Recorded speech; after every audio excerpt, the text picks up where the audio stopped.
So the beginning of the project was a story idea that came from Joe. He was very vibrant in the office. He was talking about, right, we need to make an analogy of how a business runs, and maybe that's someone trying to chop grass in their garden. And I fed off of that energy in the office, and I said, right, we need to write something now. We were very excited about the project. I took Joe's story idea and I wrote that into a script that I believe would work on budget, would work with the type of crew size that we wanted. It's been amazing from start to finish, seeing the team come together. Rich has put an incredible team together, and every single person has had a really key part to play, and they've all pulled their weight and done something quite incredible. We're in a really beautiful location at this lovely house, and we were really lucky on this one to have a prep day on Monday, which allowed us to really work out the schedule based around where the sun was going to be at different times. The planning that's gone into it has meant that the actual production stage has been a lot smoother than perhaps it could have been. We are day one of the shoot. I'm well excited. Yeah. Let's go get it. Because there's no dialogue from my character, we did a bit of preparation, meeting with Rich beforehand, thinking about kind of different comedic styles and kind of what the overall sense of the shoot needed to be. So just thinking about the kind of realism inside the physicality, but also this slightly comedic world. So that was kind of the preparation for it. And then a lot of it is done on set, because until you look through the camera, you don't really know. So I'm just following Richard's guidance really on all that. It's been really welcoming. Obviously the house is very lovely, it's to the left. Crew have all been very lovely. It kind of does what the company says, Kindful. It has been kind and kind of open and friendly and relaxed. So it doesn't feel like there's been much pressure. So it's been a really nice experience. Both actors completely gave me what I needed early on in our take process. We really didn't go past about 7 takes. That shows a real dedication to what they're doing, and I can't be more thankful for what they've done on this project. I've been playing a character called Charles in this production.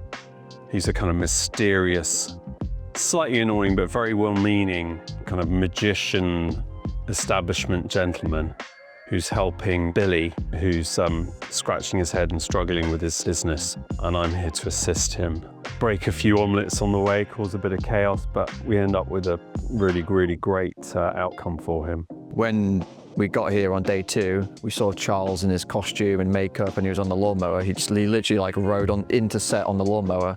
It felt like a dream because we'd seen it in our heads for so long, and it was like exactly how Richard and Joe imagined it. There's a moment where something's in front of you and you say to yourself, I really think we've got something here.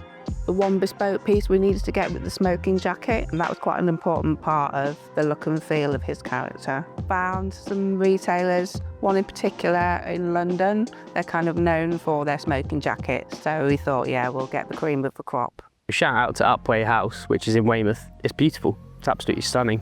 It's so picturesque. It feels like it wants to be shot. It's such like a cinematic place. Charles is right at home in this setting, that's for sure. It's all self-contained. You know, we haven't had to stop for any kind of interruptions or anything. And it's been nice hanging out with the crew and just chatting, getting to know everyone. Potentially haunted. There were moments where I went upstairs to use the toilet, and is that a Victorian girl down the corridor? I don't know. I couldn't have put a better team together myself. We had like Lucy, stylist, Will on sound, we had Elliot, DOP, Richard, director, Ricky, first AD. The actors were awesome. They just played the parts brilliantly. There was no egos. Everyone helped each other out. Morgan, yourself, for example, doing behind the scenes, but like you were helping flag shots and you were helping like moving kit around and stuff. So everyone's been amazing. If you wouldn't mind just starting with your name and your role in the production. There's one member that's been a little bit tricky, a bit of a diva sometimes. How was the production for you, from seeing it, you know, as a script to coming to life? Was that exciting to watch? Was it? I don't want to say prima donna, but nothing was right. Constantly complaining about absolutely everything. I'm too wet, I'm too hot. Where are my shades? Which I kind of understand. I did see them being thrown around a little bit, but they were always being caught and being safe. So I think all the mechanisms were there to support them, but they've been a little bit stroppy since then. How was it working with the cast and crew? I've spoken to some of them and they've all said they had a really good time. Did you enjoy yourself while shooting at all? I mean, a lot of the times they were unresponsive. You'd ask them questions. I was trying to direct them the best way that I could. It's quite hard for a director working with talent that won't talk back to you. Right, well, I think we're done now. Running a business can feel like plucking individual blades of grass. Painstaking. But what if you knew where to find the right tools and get them quickly? If you want to supercharge the efficiency of your business, Tenjin could be just the ticket.